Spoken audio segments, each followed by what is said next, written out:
Hi there everybody, it's Verity here from inkybutterfly.com. Thank you very much for joining me again for another card making tutorial.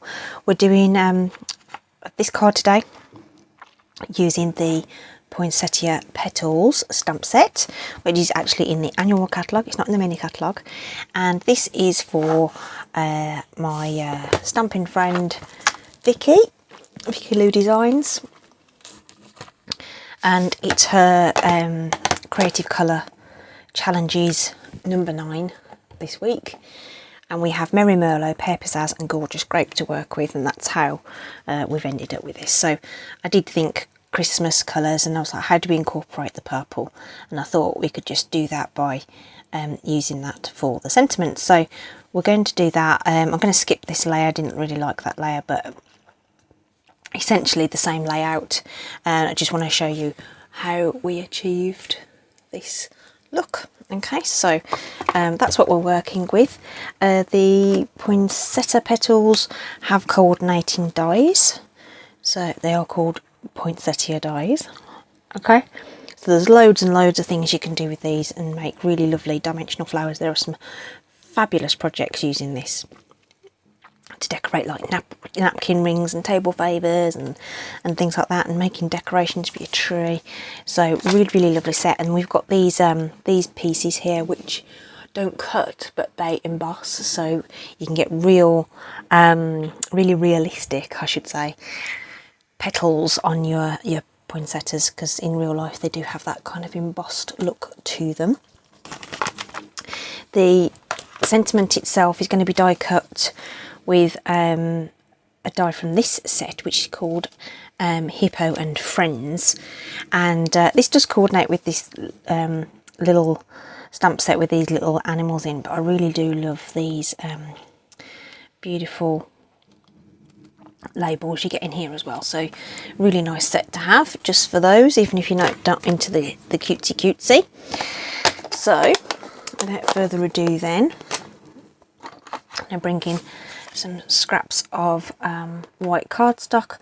We're going to start with our Merry Merlot to stamp our flowers. So it's a photopolymer set, so it's really nice and easy to ink up and get positioned onto your card if you're going straight onto a card base. It's very rare you'll see me stamp directly onto a card base. I do like the forgive me while I just clean this stamp. When I use red ink, red and pink inks, I do like to get the ink off straight away, just to try and minimise some staining. So yeah, I very rarely stamp directly onto my card bases, just because if you go wrong, you've kind of, you've got to start all over again, haven't you, really? So this is the Wink of Stella pen, and I am using the moisture from the pen to pull out the colour into the petals from the line art. Okay, so what you don't want to do is leave this to dry too much, because your ink won't move as much. So you might find that as you go through this process, that first one bled really easily, and then you might find that as you go across, the ink might become harder to move. But these dark inks, so Merry Merlot works well, Cherry Cobbler Real Red, that kind of thing, Mossy Meadow, that one's good, Shaded Spruce works well, Night of Navy, Blackberry Bliss, those really deep sort of colours work really well with this technique. I'm using the Wink of Stella pen because then I get the beautiful glitter effect as well on the colouring, but you can equally just use a damp paintbrush. So hopefully you can, oh yeah, there you go, bit of sparkle to the petals. And then we're going to do the same thing with the Pear Pizzazz, and the holly leaves. So this wouldn't normally be my pick of colours for holly. It's a bit pale, isn't it? And holly leaves tend to be a nice deep dark green. And up close you will see that your cardstock does take on a hint of colour, but it is obviously nowhere near as impactful as the darker colour. So if you wanted to replicate this with something darker, I would say shaded spruce would work quite well, or even mossy meadow. So Merry Merlot and mossy meadow are both in the neutrals, so if you were looking to keep things in the families, so much more subtle look. But in real life you can tell it's picked up some colour, but like I say, it's just a little harder to see. And then all we need to do is get those die cut, so we'll use the coordinating dies and we get those pieces die cut and ready to go. Alright, the card base, we're just I'm going to use a white card base. So I've already got one here cut and scored, so this is a full A4 sheet that I've cut 4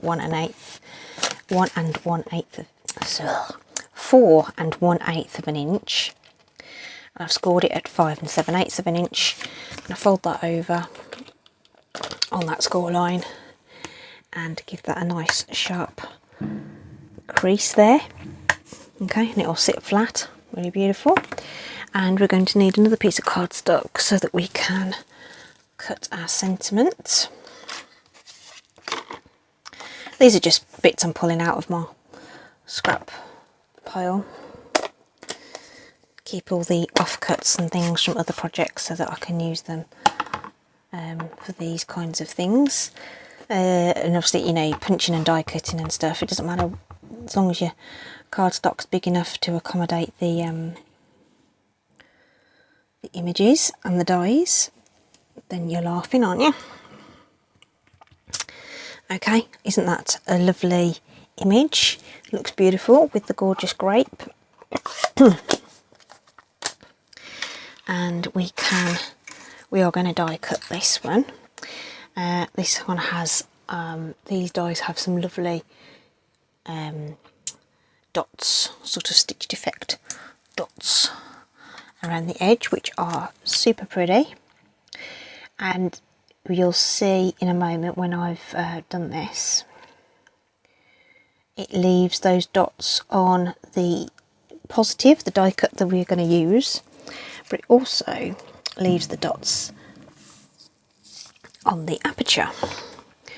So if you were looking to make some kind of aperture card and you wanted a decorative element on there,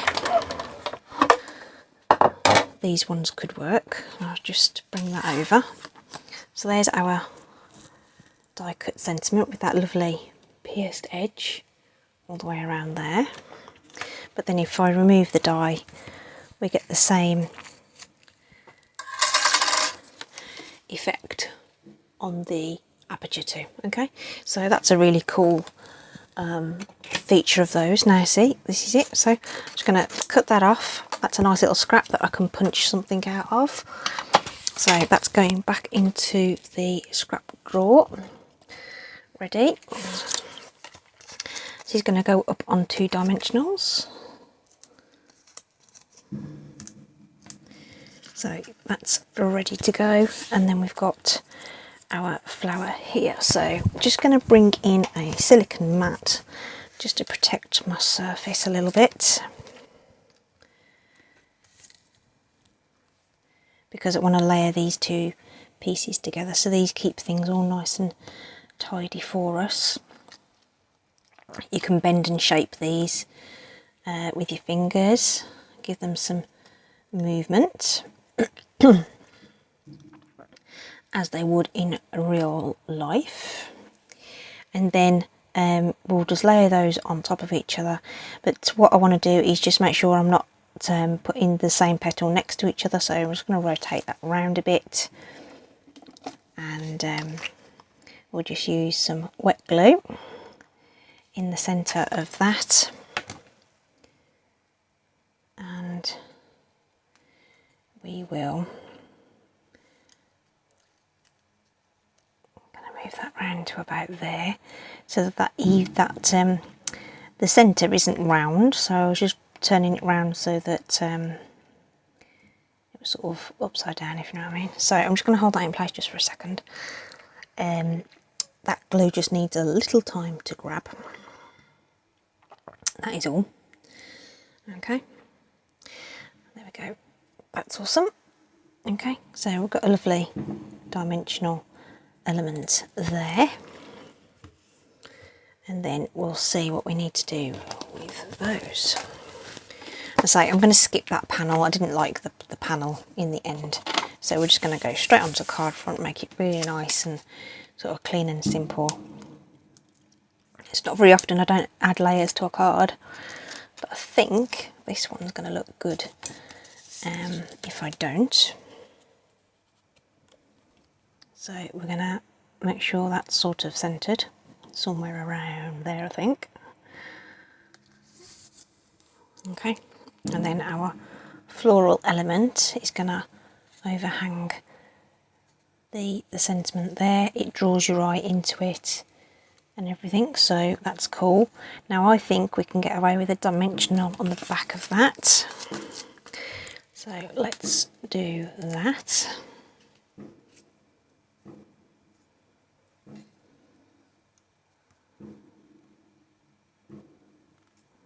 And then we can tuck our leaves in where we want them.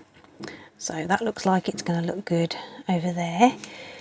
So that's not going to need any dimensionals on it. We're just going to put a bit of glue on that top edge so that it sticks to that sentiment. Die cut.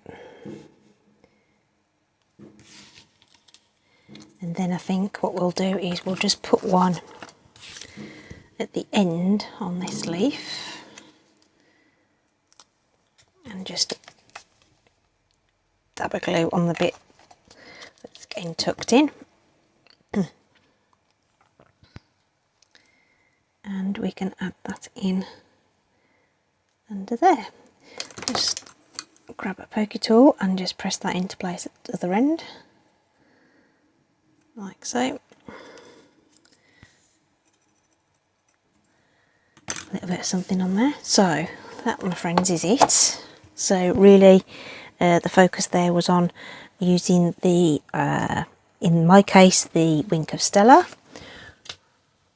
or you know, some other water brush, to pull out the colour on those line art images and make a real nice, clean and simple Christmas card with our Creative Colour Challenge colours, which were Merry Merlot, Pear Pizzazz and Gorgeous Grape.